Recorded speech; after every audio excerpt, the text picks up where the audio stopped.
कुतूहलकरांनो, आजच्या एपिसोड मधला एक शाउट आउट अभिजित प्रोजेक्ट्स यांच्यासाठी.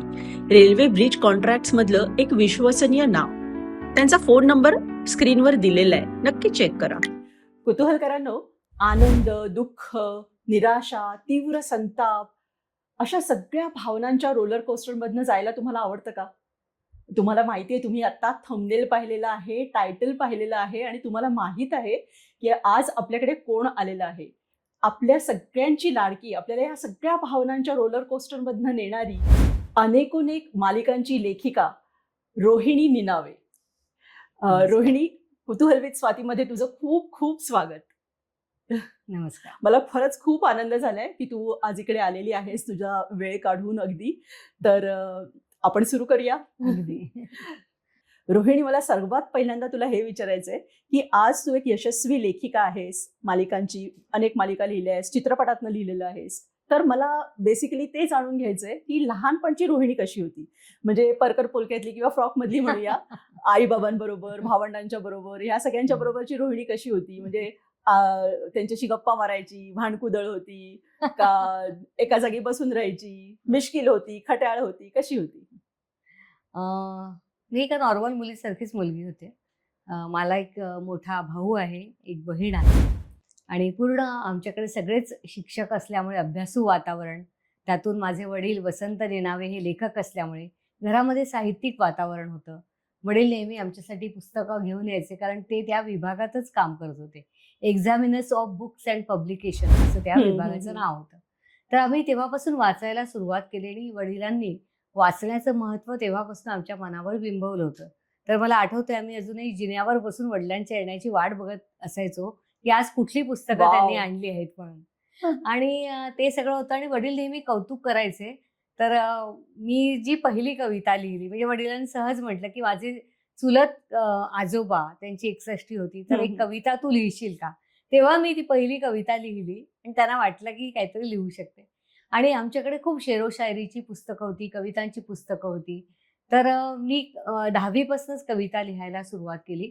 तर तेव्हा वडिलांकडे दिवाळी अंकासाठी कविता मागायला लोक यायचे. तर वडील म्हणायचे, माझ्या मुलीने पण लिहिली आहे बघा तुम्हाला. तेव्हापासून माझ्या कविता, म्हणजे कॉलेजपासूनच कविता छापून यायला सुरुवात झाली. आणि घरामध्ये वडिलांकडून खूप प्रोत्साहन होतं. म्हणजे माझा भाऊ पण कविता लिहितो खरं तर. पण वडिलांकडनं खूप प्रोत्साहन होतं आणि मी लिहायला सुरुवात केली. आणि असं आपलं गॅलरीत बसून सगळं आमच्याकडनं खूप छान दिसायचं. बँड्रा रिक्लेमेशनला राहायचो. समुद्र दिसायचा, मग तिथे बसायचं, कविता लिहायच्या, कविता वाचायच्या, असं अगदी. आणि स्वतःच्या विश्वात रमणारी अशी एक मी मुलगी होते. आणि वडिलांनी अगदी म्हणजे निक्षून सांगितलं होतं की फर्स्ट क्लास आलाच पाहिजे, मला कुठलंही म्हणजे कारण नको. त्यामुळे अभ्यास वगैरे करायला लागायचा. अत्यंत शिस्तीत आम्ही वाढलेलो आहोत. तर हे सगळं होतं. प्रेम पण होतं, शिस्त पण होती. आणि आमचं कुणाचंही प्राज्ञा नव्हती वडिलांसमोर काही बोलण्याची अगदी. तर त्यामुळे आम्ही सगळे जरा असे खट्याळ आणि असं वगैरे काही नव्हतं. घाबरून असायचं. गुणी मुलं होतात म्हणजे एकदम. त्यामुळे असं काही नाही केले, म्हणजे खोडकरपणा केलेला आहे. पण त्याची शिक्षा पण आम्हाला मिळालेली आहे. गंमत, माझ्या भावाने एकदा आमचे केसच कापून टाकले. अरे बापरे. तर अशी गमती आम्ही केलेल्या आहेत सगळ्या. पण जनरली असं म्हणतात ना की खूप शिस्तीने वाढवलंय. पण त्याचा स्वभाव असा नव्हता. त्यांचा पण थोडा विनोदी खेळकर स्वभाव होता वडिलांचा सुद्धा. तर असं छान वातावरण होतं घरात, अत्यंत मोकळं वातावरण होतं. असं नाही की म्हणजे हेच करायचं नाही, असेच कपडे घालायचे नाही, असे नाही वगैरे. माझे वडील स्वतः माझ्यासाठी कॉलेजमध्ये असताना नवीन फॅशनचे कपडे घेऊन यायचे. मला ते केस अशी काकूबाई सारखी जाणार आहेस का रुईया कॉलेजला, म्हणून मला सलून मध्ये घेऊन गेले आणि माझा शोल्डर कट करून आणला होता. असे वडील कुठे मिळतील का. तर एवढं मोकळं वातावरण पण होतं.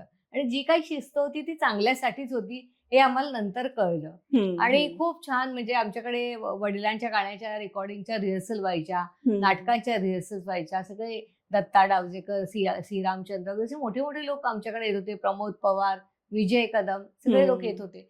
तर आम्ही त्याच वातावरणामध्ये वाढलो सगळ्या. तर अशा वेळेचं ते बालपण होतं आमचं. मस्त मस्त. मग त्यावेळेला तू म्हणालीस की 10वी पासूनच तू जवळजवळ कविता वगैरे लिहायला सुरुवात केलीस. तर मग 10वी-12वी मध्ये तुझी काय स्वप्न होती, पुढे तुला काय बनायचं? नाही, मला तसं काही स्वप्न वगैरे खरं तर खास अशी नव्हती. म्हणजे मला असं माझ्या डोक्यात नव्हतं की काहीतरी करायचं. पण शिक्षणाच्या बद्दल नक्कीच होतं की चांगलं शिकायचं आहे. म्हणजे वडिलांनी ते सांगितलं होतं आणि मी मराठीतून MA केलेलंच होतं म्हणजे. पण वडिलांची इच्छा होती की मी हिंदीमधून सुद्धा MA करावं. कारण त्यांना करायचं होतं आणि त्यांचं ते स्वप्न अपूर्ण राहिलं होतं. पण दुर्दैवाने फर्स्ट इयर नंतर वडील गेले. पण मी हिंदी MA मधून फर्स्ट आले होते वाह! कॉलेजमधनं. तर ते स्वप्न पूर्ण झालं आणि वडिलांची इच्छा होती की आम्ही म्हणजे मी, माझ्या बहिणीने वगैरे आम्ही प्रोफेसर व्हावं. अच्छा. तर त्या अर्थाने आम्ही डिप्लोमा इन हायर एज्युकेशन पण केलं. म्हणजे डोक्यात लिहिण्याचं नव्हतं.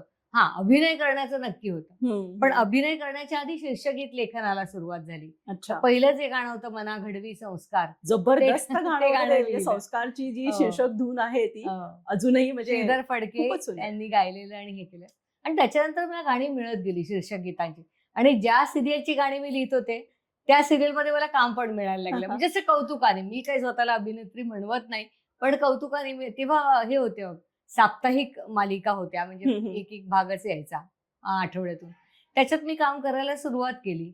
आणि ती करता करता अधिकारी ब्रदर्सची माझी ओळख झाली.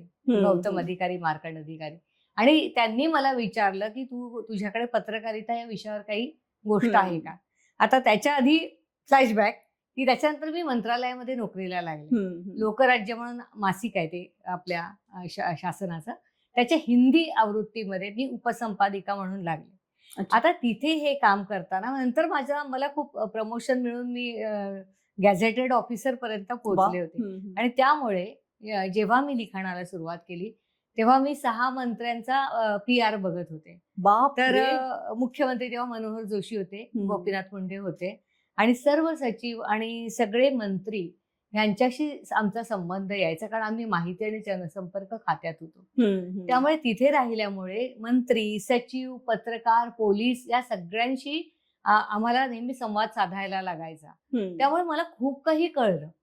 म्हणजे खूप या क्षेत्राची माहिती झाली आणि त्यामुळे त्यातून मनात दामिनी ही मालिका आकाराला आली. आणि जेव्हा गौतमजींनी मला विचारलं की पत्रकारिता या विषयावर तुझ्याकडे काही आहे का कहाणी, तेव्हा मी त्यांना ती गोष्ट लिहून दिली. आता आणखीन त्याला एक जोडीस म्हणजे तुला सांगितल्याप्रमाणे वडील वारले मधल्या हो, मी तेच ऍक्च्युली तुला विचारणार होते की तुझे वडीलही लवकर गेले आणि आईचं आजारपण बराच काळ होतं. तर आई आजारी पडली. तर जे आता तू बोललीस तेच मी बोलते की आई आजारी पडल्यानंतर मला एक साधी व्हीलचेअर मिळवण्यासाठी, वॉर्ड बॉयला बोलवण्यासाठी, नर्सला बोलवण्यासाठी, तिला ऍडमिट करण्यासाठी, डिस्चार्ज करण्यासाठी एवढा त्रास सहन करायला लागायचा. आणि आपली व्यवस्था कशी आहे याबद्दल तो सगळा राग मनामध्ये होता. तर त्यातून ती दामिनी जन्माला आली असं म्हणायला हरकत नाही की सगळ्या ठिकाणी किती म्हणजे अव्यवस्था आहे, अन्याय आहे हे वगैरे. आणि स्वतः पत्रकार असल्यामुळे, कारण मी जर्नलिझम पण केलेलं आहे, तर त्यामुळे मला ह्या सगळ्या गोष्टींची माहिती होती. आणि असं म्हणतात ना, आजकाल कसं आहे ना, काहीही बॅकग्राऊंड नसतं आणि लोक लिहायला सुरुवात करतात. पण तुम्हाला वाचनाची गरज असते, तुम्हाला अनुभवाची गरज असते. म्हणजे म्हणतात ना, आयुष्यासारखा शिक्षक दुसरा नाही. या सगळ्यातून गेल्यामुळे एक प्रकारचा अनुभव आला होता जो दामिनीमध्ये उपयोगाला आला मला. तर अशा तऱ्हेने ते दामिनीच्या लिखाणाला सुरुवात झाली त्याच्या. बरोबर. हे एवढं सगळं पहिल्यांदा तू ऍब्झॉर्ब केलेलं होतंस आणि एवढं एक्सपोजर तुला मिळालेलं होतं. ऍक्च्युली व्यवस्थेमध्ये काय चालतंय ते तुला पाहिलं होतं. त्यामुळे ते आणि त्याचा संताप होता तू म्हणतेस तसं. येस. बरोबर. दामिनी खूप गाजली, किती त्याचे एपिसोड झाले. मी ती अपेक्षा पण नव्हती केली की आपण म्हणजे तुझा खरा प्रश्न हा होता की मी इकडे कसं काय वळले. तर ते असं होतं की ते अचानक आलं की आधी त्यांनी विचारलं आणि मी लिहायला सुरुवात केली. मला वाटलं सुद्धा नाही की ती इतकी प्रसिद्ध होईल, पण ती खूपच प्रसिद्ध झाली. मी स्वतः 1050 भाग लिहिलेत त्याचे. बापरे. त्याच्यानंतर घरकुल आणि त्याच्यानंतर अवंतिका लगेचच असं झालं ते. या सगळ्या सिरीज म्हणजे खूप लोकांनी त्याला भरभरून प्रतिसाद दिला. आणि सगळ्यामध्ये ना म्हणजे स्त्रीची जी व्यक्तिरेखा आहे त्याच्यामध्ये तू तिला अगदी म्हणजे खालपासून वरपर्यंत आणलेलं आहेस. म्हणजे शोषणापासून म्हणा किंवा आणि एकदम स्ट्रॉंग व्यक्तिरेखा आहेत ह्या सगळ्या स्त्रियांच्या व्यक्तिरेखा. आणि त्याच्यामध्ये बदल पण आहे. असं नाही वाटत की ही पण एक शोषणातनं वर आली, ही पण तशीच आली, पण तरी पण त्यांच्यामध्ये खूप वेगळे पण आहे. म्हणजे प्रत्येक हे तू कसं साध्य केलंस आणि म्हणजे अजूनही त्या व्यक्तिरेखा लक्षात राहतात. म्हणजे मला बेसिकली काय आहे की ह्या सगळ्या दामिनी म्हणा, अवंतिका म्हणा किंवा आसावरी जी आहे अवघाची संसारामधली, आता अमृता सुभाष जी आहे जिने आसावरीचं काम केलंय, तिने एवढे सगळे रोल्स केलेत सगळ्यांनीच आणि त्या सगळ्या भूमिका आपल्या लक्षात राहतात. पण अमृता सुभाष म्हटलं की आसावरी आठवते म्हणजे असं प्रत्येकीचं आहे. हो, तर एवढं तुला ते कसं काय म्हणजे मी तुला काय काय तुझी सांगू का, खासियत? की तुम्हाला तंत्र येणं गोष्ट वेगळी आहे, की मालिका कशी लिहायची. पण प्रतिभा ही तुमच्याकडे पाहिजेच पाहिजे. हं. जर तुम्ही लिहिलेलं एखादं पात्र लोकांच्या लक्षात राहत असेल, तर ही लेखकामधली प्रतिभा असते, की तुम्ही कसं ते पात्र रंगवता. ते लोकांच्या लक्षात वर्षानुवर्ष राहत असेल, तर ती प्रतिभाच आहे, जी माझ्या हं. वडिलांकडनं मला मिळालेली आहे. आणि तुम्ही डोळे आणि कान उघडे ठेवा आणि आसपासचे लोक कसे आहेत, कसे वागतात, त्यांच्या लकबी काय आहेत, त्यांचे विचार काय आहेत, त्यांच्यात गुण काय आहेत, त्यांच्यात दुर्गुण काय आहे, हे तुम्ही सतत ॲब्झॉर्ब करत राहिलं पाहिजे. जे हं. तुम्हाला आणि उतरवता पण आलं पाहिजे तुमच्या लिखाणामध्ये. आणि मुळात मनामध्ये ती दामिनी असल्यामुळे त्याची हं. छटा प्रत्येक व्यक्तिरेखेमध्ये उमटली. आणि जेव्हा अवघाची संसारमध्ये असं आलं, जी मुलगी एम.ए. शिकलेली आहे, तिला तिचा नवरा हर्षवर्धन हा बेल्टनी मारतो, असं चित्र आल्यावर मी ती सीरियल सोडली. म्हटलं मी हे हं. लिहिणार नाही, एखादी मुलगी का सहन करेल? हं. हं. तर मी हे असं लिहिलं होतं. असा माझा वाद पण झाला, कारण मी सदैव शोषण करणारी होणारी स्वतःचं करून घेणारी हं. अशा म्हणजे व्यक्तिरेखेचं चित्रण करण्याच्या विरोधात आहे. हं. हं. म्हणजे आता तू राधिका पण बघशील माझ्या हो, नवऱ्याची मी तेच बायको म्हणणार मधली होते, की हां. एवढं म्हणजे लोकं तर असं म्हणतात, की "छे खूप एक्झॅगरेशन आहे हे. एवढं कसं कोणी सहन अरे करेल?" तू पण अशा असतात बायका ना. नाही, मी तुला सांगते. आता मी एक सीरियल लिहिते. संसार माझा रेखिते. हं. त्याच्यामध्ये सुद्धा ती मुलगी खूप सहन करते, जी हं. नायिका आहे ती. तर हेच आम्हाला लोकांनी सांगितलं, "असं कुठे असतं? कुठे सहन करतं?" पण पुणे, मुंबईमधल्या बायका मी एका ग्रुपवर आहे हं. त्याच्यात, हं. की त्यांचे नवरे त्यांना बेल्टनी मारतात आजसुद्धा. बापरे! आणि सर्व तऱ्हेचा मानसिक आणि शारीरिक शोषण पण त्या सहन करतात. हं. सहन का करतात? कारण आई-वडिलांनी त्यांना तसं सांगितलेलं असतं. "अगं बाई, स्त्रीचा जन्म काय असा?" अरे, एवढ्या शिकलेला म्हणजे एक तर डॉक्टर गोल्ड मेडलिस्ट आहे. तिने पण लिहिलं होतं. तर हे प्रत्यक्ष आयुष्यात घडतं आणि जेव्हा आम्ही हे लिहितो तो पूर्वार्ध असतो. त्याच्यानंतर ती स्वतःच्या पायावर कशी उभी राहते आणि यशस्वी होते, तिच्यामध्ये कसा स्वाभिमान जागृत होतो, कशी महत्वाकांक्षा जागृत होते. हा प्रवास आपण दाखवतो. तर तुम्ही हं. सुरुवातीपासून असं नसतंच, असं नाकारून वस्तुस्थिती उपयोग नाही, असं मला नेहमी वाटतं. बरोबर आहे. कारण थोडंफार कदाचित आपण म्हणतो सिनेमॅटिक हां, लिबर्टी सारखं इकडे थोडंफार तेच आणि खरं थोडं आहे. एक्झॅगरेशन करावं लागतं. कमी प्रमाणात असेलच. हो, पण हो, शेवटी हो. तो समाजाचा आरसाच तुम्ही असाच दाखवत आहे, असता कारण आता त्याच्यामध्ये. इतकी स्पर्धा झाली आहे. कारण सगळ्यांना ड्रामा हवा. हं. म्हणजे हं. तू जर आता मी आणि तू बोलत बसली तर लोक लगेच दुसऱ्या चॅनलवर जाणार. हां, हां. हेच जर एक दुसऱ्याने कानाखाली वाजवली तर ते बघणार. असं आज बरोबर. झालेलं आहे. हं. एवढी हं. स्पर्धा झालेली आहे. टी-आर-पीचं खूपच हं. हे झालंय. मग ते कधी-कधी म्हणजे जर टी-आर-पीसाठी म्हणून खास लिहायचं, हं. असं जेव्हा दडपण येतं, तेव्हा तुला कसं वाटतं, की नाही माझी तर कथा अशी इकडे ह्या पद्धतीने चालली आहे. उगाचच टी-आर-पीसाठी मी हे का करू? असं वगैरे अरे तुमची कधी मला भांडणं माझा होतात खूप का? वाद होतो. फक्त स्मिता तळवलकर आणि राजश्री प्रोडक्शन्स यांच्याच सीरियल मी शेवटपर्यंत लिहिल्यात. बाकी सगळ्या हं. मी सोडल्यात मध्ये. कारण मला मनाला पटत नाही. असं नाहीये. माझ्या वडिलांनी मला हे सांगितलं होतं, मागणी तसा पुरवठा. तू हं. एकदा व्यवसाय स्वीकारला आहेस ना, मग तुला हे पूर्ण करायला हवं. मी ते करते, पण कुठेतरी मला ते मनाला जेव्हा अति पटत नाही ना, हं. तेव्हा मात्र मी सोडते, की नाही माझ्या मनाला त्रास होतोय. मी हे नाही लिहू शकत. वाटेल ते असं मी नाही लिहू शकत. हं. असं हं. म्हणून मी कित्येक सीरियल सोडलेल्या आहेत.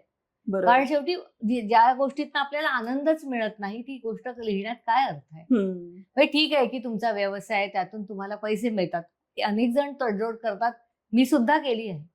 पण शेवटी एक पॉइंट असतो, की जिथे त्याच्यानंतर तुम्ही नाही लिहू शकत. तर हं. त्यावेळेला मनाला त्रास होतो. पण आणि थोडंसं तुला कसं आता आहे सांगते सॉरी एक सांगते. आधी कसं आम्ही लिहायचो आणि ते शूट व्हायचं. हं. हं. हं. जास्तीत जास्त डायरेक्टर सांगायचा. संजय सुरकर मला म्हणायचे, "रोहिणी तू लिहितेस तर त्यातला एक शब्द मला इकडचा तिकडे करावा लागत नाही." संजय सुरकर मला म्हणतात. वॉव! आणि आताचे डायरेक्टर जे काही सांगतात, म्हणजे काही मी सर्व हे करत नाहीये. सगळ्यांचं असं म्हणत नाहीये. पण आता मग 8 जण तुम्हाला सांगतात कसा स्क्रीन प्ले लिहायचा. बापरे! चॅनलचा प्रमुख सांगतो, चॅनलचे सीनियर ईपी सांगतो, चॅनलचा ज्युनियर ईपी सांगतो, अ, नंतर प्रोडक्शन हाऊसचा ईपी सांगतो, प्रोडक्शनचा डायरेक्टर सांगतो, प्रोडक्शनचा डायलॉग रायटर सांगतो. अरे काय मी काय लिहू का ह्याच्यातनं? 5-5 बरोबर. एक एपिसोड 5 वेळा लिहितो आम्ही. लोक बापरे! म्हणतात, "काय लिहिलेलं आहे? यांच्या डोक्यात कांदे बटाटे भरलेले आहेत, गांजा बापरे! मारून लिहितायत." असं बोलतात आमच्याबद्दल. त्यांनी एक एपिसोड लिहून दाखवावं एवढ्या सगळ्या लोकांचं ऐकून, असं माझं म्हणणं आहे. हे इतकं सोपं नाहीये लिहिणं. रोज बरोबर. उठून तुम्ही नवीन एपिसोड लिहायचा. मी तर सगळ्यांना नमस्कार करते ज्यांनी हजार-हजार एपिसोड लिहिलेले आहेत. हं. सोपं नाही. आम्ही उठतो, आम्ही डोळे उघडतो. आपला विचार नाही, की मी आज काय करणार आहे. आज मला आजच्या एपिसोड मध्ये काय करायचं हा विचार होतो. मला उठून कुठे गंमत. जायचं नाही, हिला कुठे काय Exactly, करायचंय. हिला काय करायचं एक्झॅक्टली. बरोबर. मग ह्या म्हणजे जे कलाकार आहेत त्यांच्या पण काही मागण्या असतात का, की माझ्या व्यक्तिरेखेचा फ्लो इकडे जावा हो किंवा हो. एक दोनदा म्हणजे आधी आता एवढी कोणाची हिंमत नाही बोलायची. हम्म, आता हम्म. थोडी सिनियरिटी पण आल्यामुळे तर आधी अगदी स्वतःचा ट्रॅकच लिहून आणलाय एका एका म्हणजे अगदी प्रसिद्ध नट आहे तो त्यांनी. तेव्हा मी ती सिरियल सोडली. म्हटलं म्हणजे तुम्हाला लेखकाची गरजच नाही. आणि इतर वेळेला पण हे मी का बोलेन माझं कॅरेक्टर असं नाही असं म्हणणारे लोक पण आहेत. तर त्यामुळे अरे आम्ही काहीतरी विचार करून दिले, तुम्हाला पुढची कथा माहित नाही, मग तुम्ही ते शूटिंग थांबवतात असं म्हणून. हम्म, हम्म. असं करतात. आता नवीन बहुतेक सगळे नवीन आहेत तर त्याच्यामुळे ते कोणी एवढं बोलत नाहीत, पण ते तेवढं सिरियसली पण नाही घेत. हम्म, हा पण एक आहे की स्वतःचं कॅरेक्टर सिरियसली घेऊन त्याच्यावर अभ्यास केलाय, त्याच्यावर विचार केलाय. आलं स्क्रिप्ट वाचलं, बोलले, झालं. पण बापरे. आताच्या स्क्रिप्ट मध्ये स्वतःचा अभिनय दाखवण्यासारखं काही नसतंच. हम्म, एक 4 एक्सप्रेशन आले की झालं. काही मालिका चांगल्या आहेत असं मी म्हणत नाही की सगळ्याच्या सगळ्या आहेत. पण आता असंच झालेलं आहे की काही भाषा सुद्धा तिथे त्याला मला म्हणतो ना वाटतं की वेगवेगळे एक्सप्रेशन्स दाखवण्यासाठी, वेगवेगळ्या भावना दाखवण्यासाठी, तो सूक्ष्मपणा दाखवण्यासाठी असं त्यांच्याकडे म्हणजे हे स्क्रिप्ट पण यायला पाहिजे ना. असं बरोबर. काहीतरी की ह्याच्यावर मी काहीतरी अभ्यास करून माझा अभिनय दाखवू असं तर काहीतरी पाहिजे ना. तसं काही नाही, उरलंच नाही आता. हम्म, पट म्हणजे आधी मला आठवतंय 4-4, 5-5 पानांचे सीन्स आम्ही लिहायचो हम्म. आणि लोक बसून बघायचे. पण बरोबर. आता 2 मिनिटाच्या वर सीन लिहू नका, वर लिहा 2 मिनिटं असं आई म्हणून. ग. एवढी सगळी लिमिटेशन आली की मग लिमिटेशन. कल्पना शक्तीला पण सगळीकडनं मर्यादा येते. अगोदरच एवढे सगळे तुला सोमुली आणखी पण एक hooks. सांगते, कल्पना शक्तीचा तू विषय काढलास म्हणून. आम्हाला हे बघावं लागतं, ऊन पडलंय का पाऊस पडलाय. पाऊस पडला असेल तर बाहेर जाऊन शूटिंग करता येत नाही. तुमचं शूटिंग कुठल्या लोकेशनवर होत आहे, स्टुडिओ आहे का, तर स्टुडिओला खिडक्या नाही, स्टुडिओला टेरेस नाही, स्टुडिओला घराबाहेरचं अंगण नाही, काही नाही. हम्म. मग तुम्हाला त्यातल्या त्यातच करावं लागतं. त्यातनं मराठी आणि हिंदी सिरियल लिहिताना वेगळं वेगळं डोकं ठेवावं लागतं. हम्म. मी हिंदीचं actually तेच विचारणार होते की तू मराठीवर ना हिंदीमध्ये कशी गेलीस आणि त्याचं काय कारण होतं? तू स्वतःहून गेलीस का तिकडून बोलवणं नाही, आलं? माझं नाव कोणीतरी सुचवलं बालाजी टेलिफिल्म्स मध्ये. हा. त्यांची कुसुम म्हणून सिरियल येत होती. हम्म. तर ते मराठी बॅकग्राऊंडवर होतं, तर त्याचे डायलॉग लिहिण्यासाठी म्हणून मला बोलावलं. तर मी त्याचे 200 भाग लिहिले कुसुमचे. मग माझी आई आजारी पडल्यावर मी ते सोडलं. कारण तेव्हा तर म्हणजे काही जण असं सांगत होते की स्क्रिप्ट आणून मड आयलंडला देऊन द्या वगैरे, ते मला शक्य नव्हतं. ते मी सोडलं. पण तिथे नाव झाल्यामुळे मग संजीवनी मेडिकल बून म्हणून एक प्रसिद्ध खूप छान होती, होती ती सिरीज. ती पण आली माझ्याकडे. आणि मग एका मागोमाग येत गेल्या. मी बऱ्याच सिरियल लिहिलेल्या आहेत, हिंदी सुद्धा बऱ्याच लिहिलेल्या आहेत. पण ते एक चांगला तुमच्या आयुष्यातला काळ असतो जेव्हा तुम्हाला चांगली संधी मिळते, चांगले लोक भेटतात. मला खरंच खूप चांगले लोक भेटले आहेत. म्हणजे अधिकारी ब्रदर्स ज्यांनी मला पहिली संधी दिली, नंतर स्मिता तळवलकर, शशांक सोळंकी, राकेश सारंग, नंतर तेजेंद्र नेसवणकर म्हणून आहेत, ते आहेत, आणि राजश्री प्रोडक्शन आहे. म्हणजे मला सगळे चांगले लोक तो एक काळ होता जेव्हा मला अक्षरशः म्हणजे मला काही स्ट्रगलच करावा लागला नाही. खूप चांगल्या, म्हणून चांगल्या लिहायला पण सो मिळालं. स्वीट. तुला मराठी आणि हिंदी ह्या दोन्ही सिरीजच्या विश्वामध्ये असं काय बदल म्हणजे खूपच बदल आहे. पहिले म्हणजे पैशांचा बदल. कारण इथे 1 लाख बजेट असेल तर तिकडे 7-8 लाख बजेट, एवढं बजेटचा फरक आहे. तुला गंमत सांगते की आधी आपला तो मेंदू असतो ना की अरे आपल्याकडे एवढं बजेट नाही, आता कसं लिहायचं. तर एक लिहिलं होतं की मी लिहिलं की दुकानात गेले आणि खरेदी केली, मग असं झालं आणि असा ड्रामा झाला. स्क्रीन प्लेला गेली, त्याच्यात मी स्टोरी लिहित होते. स्क्रीन प्लेला गेल्या, मॉलमध्ये गेले, ते मॉलमध्ये जाऊन आग लावली. नंतर फ्लाईट उडाली, हे मी डायलॉग म्हणजे मी कथेमध्ये लिहिले. त्यांनी एअरपोर्टचं शूटिंग केलं तिकडे आपल्या कांदिवलीच्याच इकडे. म्हटलं हे आपण करू शकतो का नाही करू शकत रोहिणीजी, आपल्याकडे बजेट आहे. मग माझं म्हणतात ना दिमाग के दरवाजे खुल गए. तेव्हा मला मग आता लिहिताना असा विचार करायला लागतो की हे मराठी आहे, हे हिंदी आहे, ह्याच्यात आपण हे करू शकतो, असं आहे. बरोबर. मराठीत असेल तर थोडं आटोक्यात राहायचं. जसं कादंबरीत कल्पना विलास करू शकतो, तसा हिंदीत कल्पना विलास करू शकतो. तुम्ही सगळं दाखवू शकता. इथे नाही, इथे इतकं बजेट कमी. सुरुवातीला चढायला सुरुवात करतात की बजेट नाही, म्हणजे बजेट कमी असतं, मान्य आहे, पण तरी सुद्धा आपलं बजेट कमी आहे, हो नका हो. मग एक ग्लास, मी गंमत सांगते, एका ठिकाणी मी लिहिलं होतं की ग्लास पडतो, दुसऱ्या वेळेला आणखीन काहीतरी काचे सुटलं. अहो असं करू नका, बजेट काय म्हणाले, प्रोडक्शनचा किती लॉस होतो. म्हटलं एक ग्लास फुटला नाही. तर असं इतकं पण बरं, हे इतकं पण नाही चांगलं खरं आहे. आपल्या आजच्या भाषेत सांगायचं चिंधीगिरी इतकी पण चालते. बरोबर आहे. अर्थात मराठी प्रेक्षक कमी आहे त्यामुळे त्यांचं बजेट कमी होत असेल. पण हे इतकं म्हणजे खूपच झालं. एक ग्लास फुटला तरी सुद्धा नाही, नाही असं काही नसतं. म्हणजे चांगल्या जिथे बजेट चांगलं आहे तिथे पण हे हं, सांगतात असं आहे. हं. कारण प्रोडक्शन हाऊसला सगळ्यात जास्तीत जास्त नफा कमवायचा असतो ना. हं, हं. मग 2च लोकांचे सीन लिहा, जास्त लोकांचे लिहू नका. मग ह्या सगळ्या चॅनलच्या ह्याच्यात किंवा तुमच्या म्हणजे काय आता ईपी वगैरे मला ते हं. टर्म्स तेवढे माहित नाहीयेत. हं. दिग्दर्शक म्हणा जे हं. कोणी असतील त्यांच्याशी कधी तू नडलीयेस वगैरे एखाद्या गोष्टीवरनं की नाही मी कुठल्याही परिस्थितीत ह्या पात्राला हे असंच करणार आहे म्हणून? नाही असं खूपदा होतं, की नाही मला पटत नाहीये. मी तुला सांगितल्याप्रमाणे हां. पटलं नाही की सोड. कारण वाद घालण्यात काहीच अर्थ नाहीये, की वाद घालून काय भांडण थोडं हं, त्यापेक्षा हं. मला नाही पटत आहे, मी नाही लिहू शकत. म्हणजे ते असं सांगून मी चापकाने बाजूला होते. फोडायचं हो वगैरे नाही, की तू अजून पण म्हणालीस. होतं. अजून पण अनेक गोष्टी असतात, ज्या मला माझ्या पद्धतीने लिहायच्या असतात. पण त्यांना वेगळंच काहीतरी म्हणायचं असतं. जिथे अपमान झाला, तिथे मी पहिल्यांदा सोडलं. म्हटलं तुम्ही 10 वेळा लिहायला सांगा, मी लिहायला तयार आहे. पण अपमान केलात तर मी 1 मिनिट सुद्धा थांबणार नाही इथून. हं, हं. आणि तुला सांगते, की आजच्या काळामध्ये तुमच्या अनुभवाला कोणीही विचारत नाही. कारण लेखक नाही, कारकून हवेत. आम्ही सांगू तसे लिहा. हं. अशी परिस्थिती निर्माण झाली आहे. आणि हे जेव्हा मी विधानं करते, त्याला काही सन्माननीय अपवाद आहेत, की हं, जे हं. चांगले लोक आहेत, ज्यांना समजतं यातलं. पण नाहीतर जनरली बघितलं तर हे असं झालेलं आहे, की बरोबर. आम्हाला असं वाटतं म्हणून लिहा. म्हणजे हं. तुमचं लिहून झाल्यावर सुद्धा त्यांना काहीतरी सुचतं, की आपण असं करूया का? आपण तसं करूया का? अरे काय म्हणजे कितीदा लिहायची एकच बरोबर गोष्ट? आहे. असं आहे ते त्रासदायक आहे, सोपं नाही. मग आता ही दामिनी, अवंतिका वगैरे मधली एकदम अशी काय म्हणतात व्हायब्रंट आणि अशी हं. अ, बंडखोर अशी स्त्री हं. कुठे आणि संस्कार मधलं तू लिहिलेलं शीर्षक गीत त्याच्यामध्ये तुझ्यामध्ये जी ती एक सुरुवात होती ना आर्द्रता माझी आणि हे पहिलं होती. शीर्षक गीत. तेव्हा माहित नव्हतं जगात काय चाललंय. पण तरी म्हणजे मला बेसिकली शीर्षक गीताबद्दल तुला हां. हे विचारायचंय की एखाद्या अख्ख्याच्या अख्ख्या मालिकेचं हां, सार शीर्षक गीतामध्ये सार सगळं आणणं हे आठवणीत. कसं काय शक्य होतं म्हणजे? आणि त्याच्यात गेयता पण तुझ्या ह्याच्यात हो, तुझी हो, हे हो. करतेस. खूपच सुरेख आहे ते. कसं नाही, तुला जमतं ते? ते ते पण वडील कवी होते त्यांच्यामुळे ते कवित्व माझ्यामध्ये आलेलं आहे. आणि वडिलांनी मला हे सांगितलं होतं, की कवितामुक्त छंदात्मक कविता लिहिणं हे सोपं असतं. पण गेय कविता लिहिणं, मीटरमध्ये लिहिणं हे तुला शिकायला लागेल. त्याच्याशिवाय तुला गाणी लिहिता येणार नाहीत. आणि मग मी लिहायला सुरुवात केली आणि मला संस्कार नंतर मिळाली काही टायटल सॉन्ग्स बरीच मिळाली. तेव्हा तर मी पुष्कळ लिहिली सुरुवातीला. पण नंतर गॅप आली मोठी. हं. त्याच्यानंतर सतीश राजवाडेंनी मला टायटल सॉन्ग द्यायला सुरुवात केली. त्याच्यानंतर बऱ्याच गॅपनंतर फुलाला सुगंध मातीचा म्हणून एक मालिका आली होती. ते गाणं अक्षरशः हं. 10 मिलियन व्ह्यूज वगैरे भयंकर गाजलं आणि वॉव! त्याच्यानंतर मी असंख्य शीर्षक गीतं लिहिली. हं, हं. त्याला मटाचं अवॉर्ड पण मिळालं होतं, फुलाला सुगंध मातीचा. आणि खूप अनेक शीर्षक गीतं लिहिली. छान निलेश मोहरीर बरोबर माझं खूप चांगलं ट्युनिंग आहे. हं, ते हं. लिहिलं आणि तुझा जो प्रश्न होता, की हे कसं काय? तर ते तुम्हाला समजायला पाहिजे. हं. म्हणजे आमच्याकडे कधी-कधी काय होतं माहिती की आदल्या दिवशी रात्री फोन येतो, "रोहिणी शीर्षक गीत लिहायचं आहे आणि परवा रेकॉर्डिंग आहे, उद्या पाठव."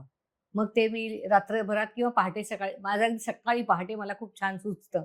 तर अरे वाह! मी सकाळी विशेषतः गाणं असेल तर मी सकाळी लिहिते. ते गाणं लिहिते, मग मी सतीशला पाठवते किंवा जे कोणी चॅनलचे असतील त्यांना पाठवते. मग ते वाचतात आणि दुसऱ्या दिवशी रेकॉर्ड होतं, असं पण होतं. पण आता गेल्या काही वर्षात 4-4, 5-5 व्हर्शन्स लिहावी लागतात कारण प्रत्येकाला काहीतरी वेगळं लागतं. म्हणजे असं हं. इव्हन अवघाची संसारचं जे गाणं होतं, ते 5 तऱ्हेने मी लिहिलं वॉव! होतं. खूपच सुंदर होतं ते. तर ते आणि मग आता पण ठीक आहे, मी म्हटलं आपल्याला आवड आहे ना याची, मग आपण लिहायचं. जोपर्यंत हं. समोरच्याचं समाधान होत नाही, तोपर्यंत लिहायचं. त्याप्रमाणे मी लिहिते. हं.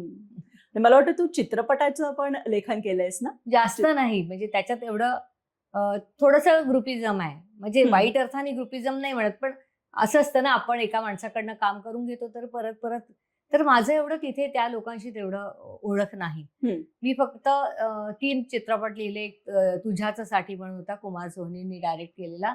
एक होता जुईली म्हणून, ज्याच्यात गिरिजा ओक होती आणि तिसरा होता हृदयांतर, विक्रम फडणीसचा. तर त्याच्यासाठी मला म्हणजे राज्य शासनाचं पुरस्कारासाठी आवड. नॉमिनेशन पण झालं होतं. हं.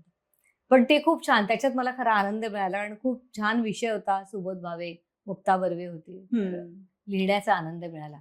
पण ते चित्रपटाशी संबंधित इतकं झालं आणि थोडंसं काय होतं आपल्याकडे लोकांना असं वाटतं, अरे सीरियल लिहिणारे आहेत. मग तो हं. थप्पा पडतो तुमच्यावर हं. आणि मग लोकांना वाटतं हे काही चित्रपट लिहिणार, असं वाटतं. म्हणजे दुर्दैवाने काय झालंय, पहिले जो लेखकांना, मालिका लिहिणाऱ्या लेखकांना मान होता तो आता उरला नाही. कारण इतके चॅनल्स आणि इतक्या मालिका झालेल्या आहेत आणि त्याचा दर्जा पहिल्यासारखा राहिलेला नाही. त्यामुळे मग आमच्याबद्दल मत पण तसंच होतं. असं एक झाल्यामुळे ते थोडं, आणि मी स्वतः पण फार प्रयत्न केला नाही असं मला वाटतं. आणि त्याला कारण थोडंसं माझं पर्सनल, माझी आई 11 वर्ष आजारी असल्यामुळे मला कुठे बाहेर जाऊन लोकांशी जनसंपर्क करायला वेळच मिळाला नाही. बरोबर. त्यामुळे जे मिळत गेलं ते तू छानपैकी करत कारण गेलीस. सिरियल अशी गोष्ट आहे जी घरी बसून तुम्ही लिहू शकता. तेच करणार म्हणून तर मी सिरियल मध्ये काम पण करत होते. बऱ्याच सिरियल मध्ये मी ऍक्टिंग केलेली आहे. पण नंतर आई आजारी पडल्यानंतर ते शक्य नव्हतं म्हणून सोडून टाकावं लागलं ते ऍक्टिंग. बरोबर. नंतर मग खूप वर्षांनी मी माझ्या नवऱ्याची बायकोमध्ये काम केलं. आणि तू नाटक लिहिलंयस का? मला वाटतं बरेच सगळे जवळजवळ मनोरंजन क्षेत्रातले सगळे लिखाणाचे प्रकार तू केलेले. म्हणजे एवढं शक्य होतं तेवढं लिहिलंय. एक नाटक पण लिहिलं होतं स्मिता तळवलकरांनी. काय नाव होतं त्याचं? क्षण एकपुरे. राईट. बरोबर. तर ते पण खूप चांगलं चाललं. त्याला पण पुरस्कार मिळाला होता, दुसरा राज्य शासनाचा. तर ते लिहिलं होतं, पण ते समहाऊ या गोष्टींवर जास्त पाठपुरावा नाही झाला. कारण अनेक गोष्टी अशा घडत गेल्या आणि मी मालिकांमध्येच इतकी अडकले होते. मालिका म्हटल्यावर दैनंदिन मालिका तुम्ही दुसरं काही करू. बरोबर. कारखानाच होऊन जातो तो. धार धार धार धार छापायचं सगळं. बरोबर. आणि मला वाटतं तू पेपरमध्ये पण वर्तमानपत्रात एका लिहिली होतीस का? एक मालिका लिहिली तू सुखी राहा म्हणून महाराष्ट्र टाइम्स मध्ये लिहिली होती. तेव्हा लोकांनी खूप त्याच्यावर टीका केली. की हे काय दूरदर्शनवर मालिका आहे तर आता पेपरमध्ये कशाला, महाराष्ट्र टाइम्स सारख्या पेपरने असं करावं म्हणजे काय. आणि नंतर एकदा 8 मार्चला मला एक वुमन्स डे निमित्त पार्टी होती. त्याच्यात जयवंतीबेन मेहता भेटल्या. त्या मला म्हणाल्या, मी तुझं रोज वाचते तुझी गोष्ट. नंतर एक स्त्री मुक्तीवादी होत्या, तर त्या मला म्हणाल्या, मला इतका राग आला, हे काय पेपरमध्ये मालिका छापतात. म्हटलं बघू तरी काय. म्हणून मी बाथरूम मध्ये जाऊन म्हणे त्याचा पहिला भाग वाचला. आणि नंतर 7 दिवसांनी मी सगळ्यांच्या समोर आधी जाऊन तो पेपर घेऊन वाचायचे. आणखी एक गंमत सांगते तुला. एका मुलाचा मला मेल आला की माझा 2 महिन्यापूर्वी ऍक्सिडेंट झाला आणि मी कोमामध्ये गेलो. कोमातून बाहेर आल्यावर पहिल्यांदा मी आईला विचारलं, तू सुखीराची कात्रणं तू कापून ठेवली आहेस ना माझ्यासाठी. आई शपथ. म्हणजे it was a huge compliment की ते. आणि पावणे 2 वर्ष चाललं ते. म्हणजे ही खूपच मोठी गोष्ट होती आणि मला अत्यंत स्वातंत्र्य मिळालं होतं त्याच्यामध्ये. तर खूपच मजा आली ते लिहिताना मला. असं कोणाचा तरी म्हणजे खरोखरचा रिअल टाइम एक्सपिरियन्स कोणी सांगितलं की ती कौतुकाची थाप जबरदस्तच असते. म्हणजे इव्हन अगदी हास्यजत्रा वगैरेचे कार्यक्रम जेव्हा होतात त्याच्यात पण लोक सांगतात की आम्हाला हास्यजत्राचा एपिसोड बघितला की सगळी दुःख विसरून जायला होतात मला सुद्धा. कारण तू विनोदी पण लिहिलंयस का? विनोदी म्हणजे आउट अँड आउट विनोदी नाही लिहिलेलं आहे मी. कारण म्हणजे मी प्रयत्न नाही केला. असं नाही की मला लिहिता येणार नाही. कारण आम्ही ज्या सिरियल्स लिहितो, आता उदाहरणार्थ माझ्या नवऱ्याची बायकोमध्ये शनायाचं जे कॅरेक्टर आहे ते फारच विनोदी होतं आणि त्याच्यात आम्ही बराच विनोद, ते हलकी फुलकीच होती ती सिरियल. विषय गंभीर होता पण ती, तर त्याच्यात लिहून लोक खूप हसायचे आणि एन्जॉय करायचे. मला आता असं वाटतं की हास्यजत्रासाठी वगैरे एखादं स्किट लिहिलं असतं तर मला कदाचित लोकांनी जास्त अप्रिशिएट केलं असतं. अजूनही लिहू शकतेस तू ना हास्यजत्रासाठी एखादं स्किट, लोकांना खूप आवडेल. आणि शनायाचं कॅरेक्टर जे आहे ते म्हणजे खरं तर प्रत्येकाला त्याची चीड येणारं कॅरेक्टर होतं आणि तिला हसायचे सुद्धा. अरे पण आम्ही ठरवलंच नव्हतं असं कॅरेक्टर करायचं, पण तिने असं केलं. म्हणजे जी काम करणारी अभिनेत्री होती तिने अशा तऱ्हेने केलं की आम्हालाच हसायला यायला लागलं. आणि मग ती हळूहळू ते तसंच झालं कॅरेक्टर विनोदी. नाही तर आम्ही असं ठरवलं नव्हतं. म्हणजे सिरियल सुद्धा ठरवली नव्हती की हलकी फुलकी करायची. पण बघता बघता आणि सगळ्यांनीच कामं इतकी छान केली. म्हणजे बघ, हे एक टीम वर्क असतं. नुसतं लेखकांनी लिहून चालत नाही किंवा नुसतं काय म्हणतात त्याला अभिनेत्रींनी करून चालत नाही. सगळ्यांनी मिळून केलं की ते एक चांगलं टीम वर्क छान होतं. बरोबर आहे. आता सगळ्या ह्या ज्या सिरीज असतात ते जास्त करून असंच असतं की सासू सून भांडण, काहीतरी नंदा भाऊजयांचं काहीतरी ना काहीतरी चाललेलं असतं. तर म्हणजे सगळीकडे स्त्री ही स्त्रीची दुश्मन आहे हाच एक सगळीकडे एक आजकाल मेन हे असते, थीम असते. तर ते तुला स्वतःला असं कधी बघायला मिळालंय का की त्याच्यावरनं तू ते? नाही, मला स्वतःला अनुभव आलाय. मला स्वतःला इतका अनुभव आलाय की म्हणजे स्त्रियांच्या दुश्मन असतात. म्हणजे त्यांना सतत दुसऱ्याचं चांगलं झालेलं बघवत नाही. म्हणजे सगळ्या नाही, पण काही काही अशा बायका आहेत ज्याचा मला खरोखरच अनुभव आला. म्हणजे एक प्रोड्युसर होती, ती मला म्हणाली की तू आई नाहीयेस ना, म्हणून तू आईच्या भावना व्यक्त करू शकत नाहीस बापरे! लिखाणामधून. मला खूप वाईट वाटलं, कारण ती हम्म. काय बाय चॉईस मी आई झाले नाही असं नाहीये. हो. पण असं म्हटलं तर मग आता अमिताभ खूनी बच्चननी असतो तो वेगवेगळ्या काय? भूमिका केल्यात, त्या काय स्वतः तो जगलेला आहे की गब्बर सिंग हा स्वतः गब्बर सिंग होता का?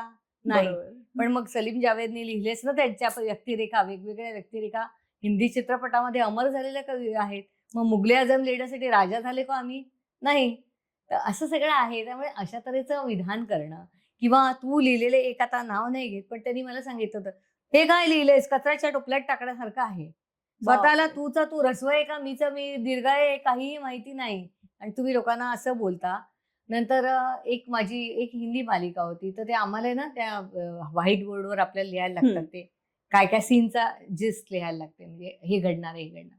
तर माझी उंची कमी आहे, तर मला सारखं अरे पाटलं घेऊन उभे राहा, पाटलं घेऊन उभे होय. राहा, तुझी उंची बघ काय, हे क्या 200 रुपये के कपडे पहन के आते हैं रोणी जी. हिंदी बापरे! होती. मग म्हटलं मला मला म्हणते 200 रुपयाचे कपडे. एवढी स्टायलिश हां, राहणाऱ्या हां. पण लेखिकेला. तेच ते जेलसी बिकॉज. आणि हम्म. हे काय तू किती तयार होऊन, कौतुक वाटतं बाई तुझं, किती तयार होऊन येतेस तू नेहमी वगैरे. म्हटलं मला प्रेझेंटेबल राहायला आवडतं आणि बघणाऱ्याला पण चांगलं हो, वाटतं ना, नक्की. त्याच्यात काय म्हणजे प्रॉब्लेम मला आहे आठवतंय तुम्हाला? तुझे मी फेसबुकवरती जे फोटो पाहिलेत ना, मला अक्षरशः आठवतंय तुझे कित्येक फोटो हे माधुरी दीक्षित सारखे आहेत. म्हणजे आणि एक मराठी लेखिका असून इतकी छान ग्रेसफुल स्टायलिश राहतेस ना, ते खरंच पण खूप छान माझं म्हणणं वाटतं. सगळ्यांनी राहा चांगल्या तऱ्हेने. नाहीतर म्हणजे तारावर वाळत असलेले कपडे घालून येता, केस विसरला असं कशाला? मी आदल्या दिवशी सगळी तयारी करते. मला सुद्धा वेळ असतो अशातला भाग नाही. मला पण सगळं बघायला लागतं, घरातलं पण बरोबर आहे. करायला लागतं. एकटी असल्यामुळे मलाच सगळे बाहेरचे व्यवहार पण बघायला लागतात. पण आपण जर ठरवलं ना, तर आपल्यासाठी आपण वेळ काढू शकतो आणि हम्म. काढायला हवा. बरोबर आहे. मी फक्त कामासाठी आहे आणि सगळ्या कामातच गुंतवते आणि मला बाई माझ्याकडे बघायला वेळच नाही, असं कशासाठी? आपण आपल्यासाठी जगतो, आपल्यासाठी पैसे कमावतो, मग आपल्यावर खर्च करायला आणि आपण चांगलं राहावं. तर मला सांग ना, आपण जेव्हा तयार होऊन बाहेर हो. पडतो आपल्याला चांगलं वाटतं की नाही? कॉन्फिडन्स येतो मुळात मग एक साधी प्रकारचा. गोष्ट आहे. खरंय. आता तू हे जे म्हणतेस ना, आपल्या स्वतःसाठी जो टाइम हं. द्यायचा किंवा असं सगळं, तर हं. मला काय असं वाटतं की आम्ही ना घरी थकून भागून कधी किंवा हं. काहीही काम करून घरी आलो हं. की शांतपणाने आता छान एखादी सिरीज बघूया हं. किंवा चित्रपट बघूया, पुस्तक वाचूया, असं सगळं करतो. तर तू हे सगळं करणारी म्हणजे लिहिणारी आहेस, तर तुझा पास टाइम काय असतो? तू स्वतःला कशी ट्रीट करतेस? मी मला बऱ्याच गोष्टींची आवड आहे. मी स्वतः खूप टीव्ही बघते, कारण अरे माझं वा. क्षेत्र पण हम्म. तेच आहे. त्यामुळे तऱ्हेतऱ्हेचे रियालिटी शोज म्हण, गाण्याची आवड आहे. त्यामुळे गाणी तर ऐकतेच ऐकते. नंतर मला रील्स करायला पण आवडतात. मी रील्स पण करते. मला फिरायला फार आवडतं. हम्म. मी इतकं फिरलेले आहे बाहेर, इकडे बॅग भरो निकल पडो म्हणतात तसं आहे ते, की कुठेतरी बाहेर जायचं आणि सगळं ते बघायचं. वेगवेगळी संस्कृती आणि वेगवेगळे लोक, मग तिथे काय असतं वगैरे, असं प्रचंड आवडतं आणि त्याच्यावर मी खूप पैसे खर्च केले आहेत. त्याच्यात त्यामुळे ते फिरणं आवडतं, शॉपिंग आवडतं, खायला आवडतं.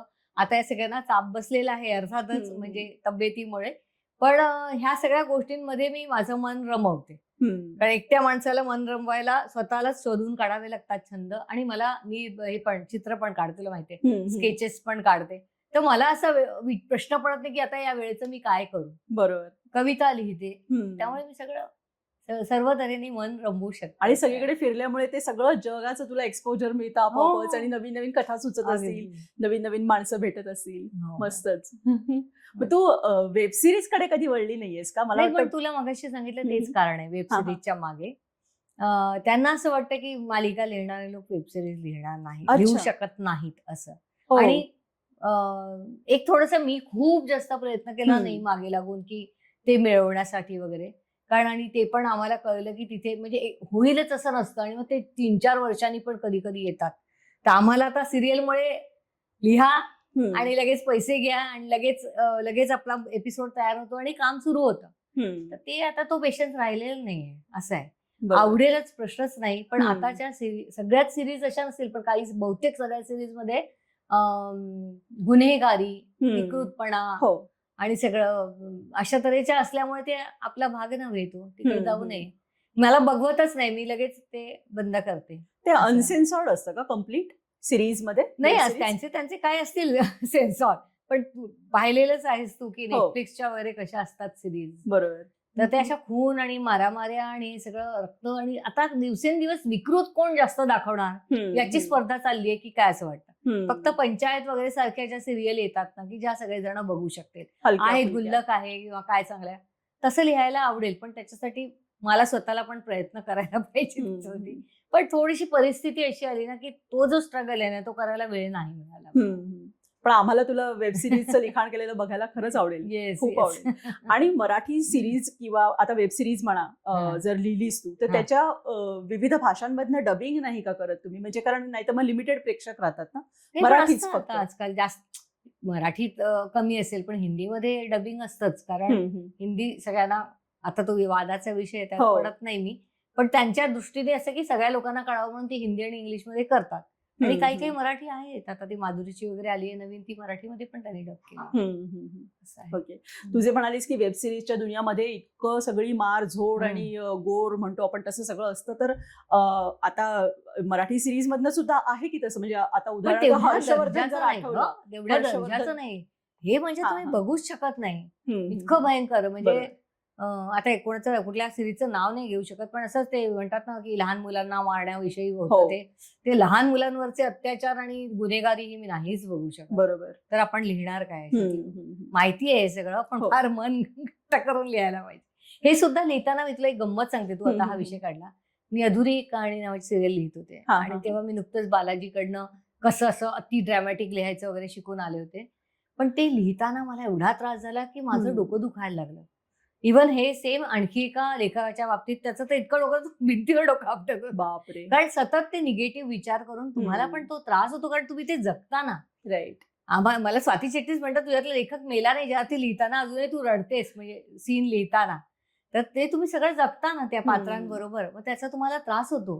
मग ते त्रास होतो तर बापरे.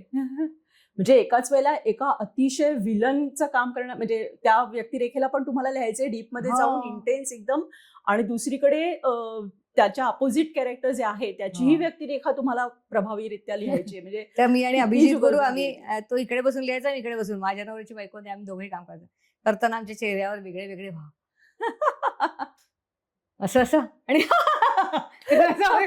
वेगळे वेगळे भाव बघण्यासारखे. म्हणजे आम्ही पूर्ण इन्व्हॉल्व्ह होऊन तुम्ही लिहिता तुमच्या चेहऱ्यात. आता तर मी रेकॉर्ड करते ना, म्हणजे व्हॉइस रेकॉर्डिंग करते की जास्त हाताचं आहे, माझे असे हात सुजून जायचे, बापरे, लिहून हे करून वगैरे वगैरे. ते आता बरं झालं व्हॉइस रेकॉर्डिंग करताना पण मी तुला सांगितलं ना असं करू, अरे तो ऐकणार आहे का, तू कुठल्या स्वरात, पण ते इन्व्हॉल्व्ह होऊन बोलायचं. जबरदस्त. तुझ्या स्वतःच्या आयुष्यात पण खूप चढ उतार वगैरे सगळे झालेले आहेत. तर मला तुला ऍक्च्युली काय विचारायचं माहितीये का, तुझ्यावरती जर का कोणी लिहायचं, म्हणजे तूच समजा लिहिलीस बायोपिक किंवा त्याला ऑटो बायोग्राफी म्हणतात, म्हणजे थोडक्यात त्याची जर का एक सिरीज किंवा पिक्चर बनवला असतं, त्याच्यात तुला अभिनेत्री म्हणून कोण आवडेल बघायला? Oh my god, Mukta Barve. Best choice आहे, of course, no doubt about it. पण तुला असं लिहायला आवडेल का मुळात? हो, म्हणजे खरंच खूप अपडाऊन्सनी भरलेलं आयुष्य आहे, त्यामुळे लिहायला काहीच हरकत नाही. बरोबर आहे, तू जरूर लिहावंस ऍक्च्युली. तू मगाचपासून वडिलांबद्दल बरंच काही सांगितलंस की त्यांचे तुझ्यावरती लिखाणाचे आणि जग ऍब्झॉर्ब करण्याचे सगळेच संस्कार झालेत, तर त्यांच्याबद्दल तू काही सांगशील का? ते पण लिहायचे का? हो, वडील वसंत निनावे, म्हणजे त्यांची गाणी सगळ्यांना माहिती आहे, हे आदिमा हे अंतिमा, पाण्यातली परी मी वगैरे वगैरे. आणि खरं आम्ही लहान होतो तेव्हा मला आठवते की वडिलांची गाणी लागायची, ते भावसरगम म्हणून एक कार्यक्रम, तर ते सकाळी उठून त्यांचं ते गाणं लागायचं त्याच्यात. आणि तुला सांगते की म्हणजे हळूहळू आम्हाला कळायला लागलं की वडिलांनी, तर आम्ही भंडाऱ्याचे आहोत मुळात, तिथून मुंबईला येऊन वडिलांनी सगळा स्ट्रगल केला, पाठीमागे कुठलाही म्हणजे कुणाची मदत नसताना, ओळख नसताना त्यांनी स्वतःचं एवढं नाव कमावलं. त्यांची गाणी तलत मेहमूद, लता मंगेशकर, आशा भोसले, सुलोचना चव्हाण, अशा श्रीरामचंद्र, मोठ्या मोठ्या गायकांनी गायली. ती केवढी मोठी गोष्ट आहे. बापरे. म्हणजे मला आठवतंय लताबाईंनी चुकचुकली पालं एक, हे गाण्याचं रेकॉर्डिंग होतं, तेव्हा मी 10वीत होते, तेव्हा आम्ही गेलो होतो त्या रेकॉर्डिंगला. तर ते, आणि रफी म्हणजे माझा जीव की प्राण, आणि ते होणार होतं रेकॉर्डिंग, पण ते नाही झालं. पण ते त्यांच्या पण आवाजात होणार होतं. आणि त्यांनी नाटकं लिहिली, विशेषतः लहान मुलांसाठी पण नाटकं लिहिली, गोलगोल राणी, राजपुत्र ठकसेन वगैरे वगैरे, अशी खूप चालली ती नाटकं. पण नंतर बैजू बावरा म्हणून एक नाटक लिहिलं होतं. नंतर वडिलांचं पुस्तक आहे आकाशवाणीवर त्यांच्या एकांकिका व्हायच्या, मुक्त छंदात्मक एकांकिका. हे त्यांनी एक स्वतंत्र वेगळ्या तऱ्हेचं लिहिलं होतं, एकांकिका लिहिल्या होत्या. त्या पुस्तकाला शासनाचा पुरस्कार मिळालेला होता. आणि मग हळूहळू आम्हाला कळायला लागलं की वडील आपले खरोखरच किती म्हणजे प्रतिभावान आहेत. आणि रेडिओवर, टीव्हीवर त्यांचे सतत कार्यक्रम व्हायचे आणि त्यांची इच्छा होती की मी लिहावं, हे सतत होतं. आणि मला वाटायचं काय कौतुक करताय दादा, आपल्या मुलगी आहे म्हणून कौतुक करतात. पण हळूहळू जेव्हा मला कॉलेजमध्ये स्पर्धांमध्ये पारितोषिकं मिळायला लागली, तेव्हा मग मला वाटायला लागलं की वडील कौतुक करतात तर मग त्यात काहीतरी तथ्य आहे वगैरे असं. तर त्यांचं हे, आणि त्यांनी बऱ्याच गोष्टी शिकवल्या आम्हाला. एवढंच नाही की स्वच्छ राहण्याचं किंवा शिस्त म्हणा, किंवा तुला सांगितल्याप्रमाणे मागणी तसा पुरवठा, कारण तुम्ही व्यवसाय हे करताय, स्पष्ट बोलणं, भाषा किती महत्वाची आहे हे. म्हणून तर एवढं मराठीतून MA, हिंदीतून MA, नंतर जर्नलिझमचा कोर्स केला, मार्केटिंग स्ट्रॅटेजीजवर खूप लिखाण केलं. पण आई आजारी पडली ना, तिथे माझं शिक्षण थांबलं. नाहीतर आम्ही म्हणतो, म्हणजे आम्ही तिन्ही भाऊ, म्हणजे भावंड, भाऊ आर्किटेक्ट आहे, बहीण PhD डॉक्टर आहे. त्या दोघांना एकाच दिवशी डॉक्टरेट मिळाली. अच्छा. त्यामुळे आम्ही म्हणतो की कुठलाही विषय द्या, आम्ही MA करून दाखवू शकतो. तू बालिकांमध्ये PhDच आहेस ऍक्च्युली. हो, मी तेवढी राहिले. हो. पण वडील खरोखरच म्हणजे ग्रेट होते तुझे. आणि दुर्दैव तुला सांगते, ते काय म्हणाले होते, ते एका बँकेत कामाला होते आणि त्या लोकांनी त्यांना भयंकर त्रास दिला, त्याच्यामुळे त्यांचा जीव, खरं सांगते तुला, अक्षरशः त्याच्यामुळे. आणि ते म्हणायचे, असे आमच्याकडे पाळणा होता, त्याच्यावर बसून म्हणायचे, मी ही नोकरी सोडणार आहे, कोणी मला एक्सटेन्शन घ्यायला सांगू नका. ही नोकरी सोडली की मी माझ्या मनासारखं लिखाण करणार आहे. आणि तुला सांगते, रिटायर्ड व्हायच्या दिवशीच ते गेले. फारच वाईट, खूपच वाईट. आम्हाला इतकं वाईट वाटलं. तर आता त्यांचे मित्र वगैरे मला म्हणाले की तुझ्या डोक्यावर हात ठेवून गेले, तुझ्या रूपाने ते त्यांचं लिखाण हे करतायत. खरंय, अगदी खरंय. ते खूपच. आणि त्याच्यानंतर 1 वर्षांनी आई आजारी पडली. पण आईचं पण मला इतकं, माझ्या आईने मला हे केलं, लिखाणासाठी काय म्हणतात प्रोत्साहन दिलं. आई एवढी आजारी होती, म्हणजे बेडरिडन, कम्प्लीट बेडरिडन होती. पण माझं काहीही पेपरात छापून आलं की ती कापून ठेवून चिकटवून ठेवायची, आईच करू शकते. So sweet. किंवा माझ्याकडे पत्रकार यायचे वगैरे, आज काय करायचं, मग तिचा तो मेन्यू ठरला असायचा, मग सगळ्यांकडनं करून घ्यायचं वगैरे. भयंकर. आई वडिलांसारखं कौतुक नाही कोणी करू शकत तुमचं, हे मी तुला सांगते. अगदीच प्रश्नच नाही. खरंय, असं खूप आई वडिलांचं आहेच. म्हणजे मी आजही विसरू शकत नाही. आजही सगळं आईने केलेले पदार्थ, वडिलांनी सांगितलेल्या गोष्टी आजही आठवतात तशाच्या तशा. खरंय, आई वडिलांसारखं कोणीच नाही. अगदी. पण आता तुझे वडिलांचं, तू आता हे सांगितलं, ते एवढं सगळं लिहायचे आणि एस्टॅब्लिश होते चांगले. तर तुझ्यावरती कधी असं, तू ह्या क्षेत्रात आल्यानंतर कोणी त्याच्याकडे नेपोटिझम वगैरे असं काही पाहिलं नाही ना? नाही, माझ्या लिखाणाला वडील गेल्यानंतर जवळजवळ मला, मी 10 वर्षांनी वगैरे सुरुवात झाली. त्यामुळे तसं काहीतरी की ह्यांचा काहीतरी सपोर्ट आहे हिला म्हणून हिला काम मिळालं असं झालं नाही माझ्या बाबतीमध्ये. किंवा कोणी तसं, पण जे मिळालं ते लोकांनी माझ्याकडे आदराने पाहिलं की वसंत निनावेंची मुलगी म्हणून. पण म्हणून काम मिळालं असं काही नाही. पण मला आजही वाटतं की मी सांगते की मी वसंत निनावेंची मुलगी, याचा मला अभिमान वाटतो. म्हणजे त्या तऱ्हेने ते बघणं आहेच. आणि बाकीचं मग तुम्हाला इमेज तयार करावी लागते, आणि तुमच्या कामाने तुम्हाला सिद्ध करावं लागतं. पण जे काही प्रतिभा आहे ती त्यांच्यामुळे, हे तर मी मान्य करते आहेच माझी. आणि आमच्या घरातलं सगळं वातावरणच एकूण चांगलं, साहित्यिक वगैरे. माझी बहिणीची पण 12 पुस्तकं, स्वाती गानू नाव आहे तिचं, डॉक्टर स्वाती गानू, 12 पुस्तकं छापली आहेत. शैक्षणिक विषयात तिला 25 पुरस्कार मिळाले. तुमच्याकडे सगळ्यांच्याकडे म्हणजे पुरस्कारांची नुसती हेच आहे. भाऊ पण हुशार सगळं. माझी वहिनी शमानी नावे, ती पण सिरियल्स मध्ये काम करते, तुला माहिती असेल. सगळंच घर, तुमचं कुटुंब सगळं साहित्यामध्ये, साहित्य, शिक्षण खूप आहे. त्यामुळे ते खूप फरक पडतो जर तुमचं वातावरण घरातलं जर असं असेल. बरोबर आहे. आणि मग तू एखादी कुठल्याही प्रकारचं लिखाण करताना किंवा एखादी तुला सिरीज मिळताना म्हणा, असं कोणाचा दुसऱ्याचा काही त्रास वगैरे झाला नाही ना, की नाही हे मला पाहिजे, काहीतरी असे तुमचे वादविवाद किंवा काम काढून घेणं, असले काही प्रकार? नाही, ते असं काही होत नाही. म्हणजे मीच सोडल्यात उलट सिरियल. माझं काम कोणी काढून घेतलेलं नाही. बघ, ज्याला मिळायचंय त्याचं त्याला मिळतं. कोणी इथे कोणाच्या नशिबाचं काढून घेऊ शकत नाही. बरोबर. तुम्हाला आणि तेवढं समज पाहिजे की कशा तऱ्हेने तुम्हाला हँडल करायचंय लोकांशी, हे कळलं पाहिजे. जे माझ्यात नाहीये खरं तर. म्हणजे लोकांना हम्म. मस्का लावणं, पार्ट्यांना बोलावणं, गोड गोड बोलणं हे नाही केलं. काम करायचं एवढं मला माहिती, जेवढंच तेवढं. हे मी नाही केलं, जे लोक करतात काम बरोबर. मिळवण्यासाठी. बट देवाच्या दयेने मला असं करायची गरज नाही पडली, की बाबा मला काम द्या आणि मग त्यासाठी गोड गोड बोला असं. आणि थोडासा फरक असा पडतो म्हणजे की तुम्ही स्त्री असाल तर तुमच्या स्वतःच्या याच्यावर व्यक्तिमत्वावर ते अवलंबून आहे, की पुरुष असं म्हणतात की या क्षेत्रामध्ये पुरुष आहेत, तर तुम्हाला स्त्री म्हणून काही हे हा. त्रास होतो का याच्यात? तर मला आहे ना चांगले लोक भेटले. आणि तुम्हाला जर कळलं की ही व्यक्ती चांगली नाही, तर त्याच्यापासून आधीच दूर व्हा. बरोबर. तिथून काम न केलेलं. आणि मी त्या बाबतीत म्हणून मी दामिनी आहे, मी अवंतिका आहे, मी जबरदस्त. राधिका आहे, ही मीच आहे. जबरदस्त. अजिबात नाही. तिथून सरळ रेड फ्लॅग.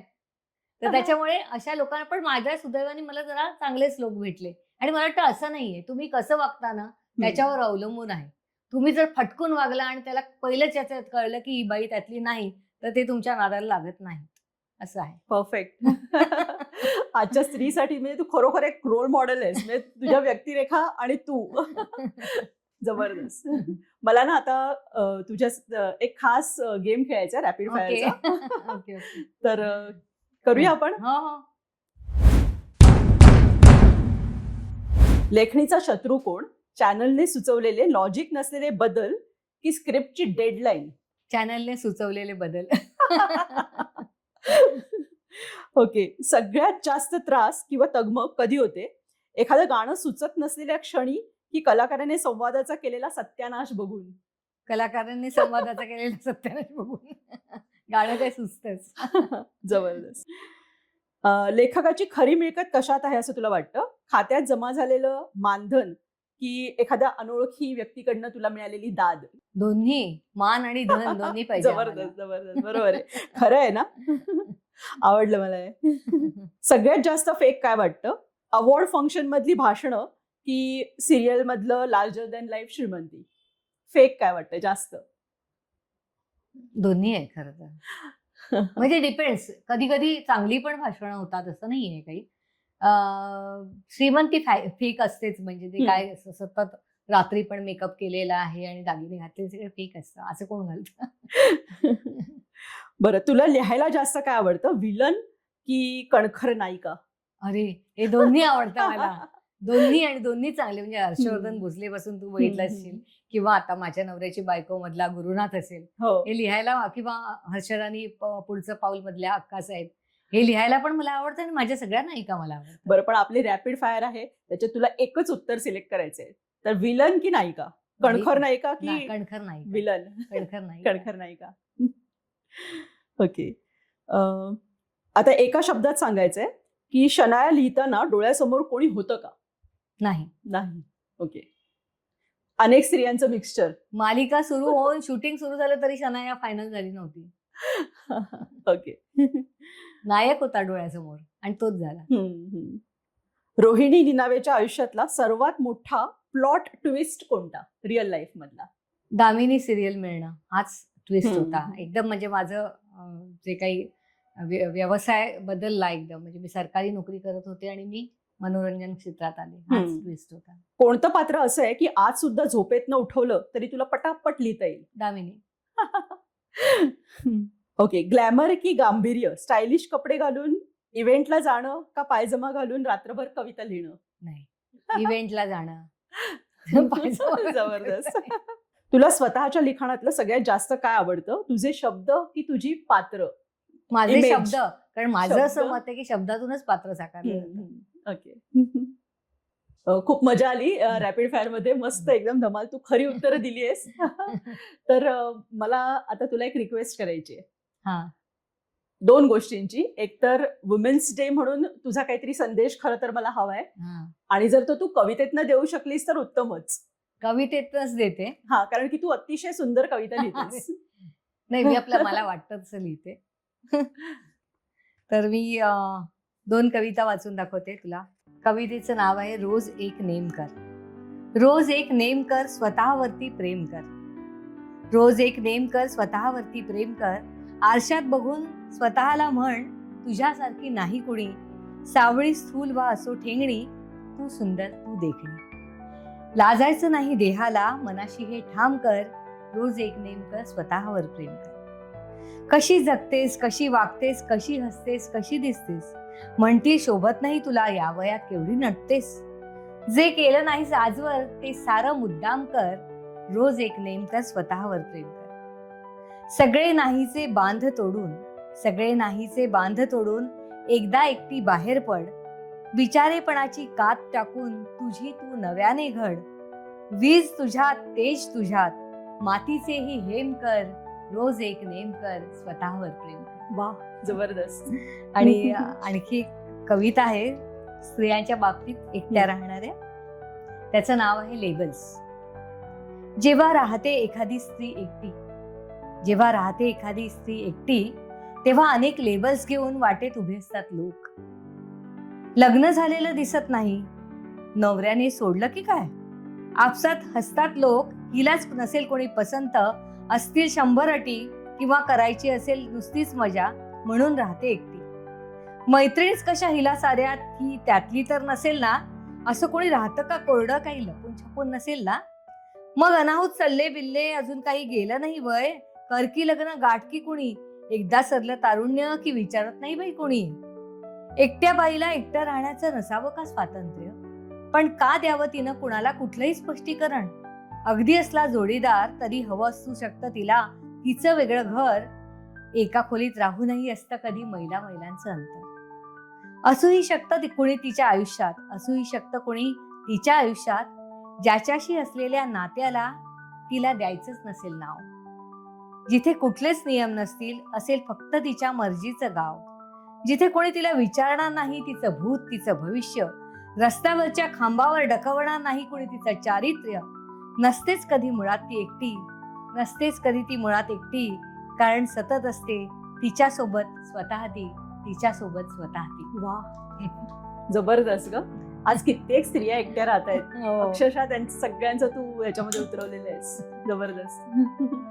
मला खूप मज्जा आली तुझ्याशी बोलून, आणि आपल्या सगळ्या कुतूहलकरांना पण खूप आवडलेलं असणार आहे. तुझ्या कविता तर खास गिफ्ट आहे त्यांच्यासाठी. तर तुम्हाला तिची कुठली सिरियल सर्वात जास्त आवडली किंवा एखादं शीर्षक गीत, हे कमेंटमध्ये नक्की लिहा. हे मला खास तुम्हाला सांगायचं, मी तिच्यापर्यंत ते नक्की पोहोचवणार आहे. आणि तू इथे आलीस त्याच्याबद्दल खूप खूप धन्यवाद. धन्यवाद.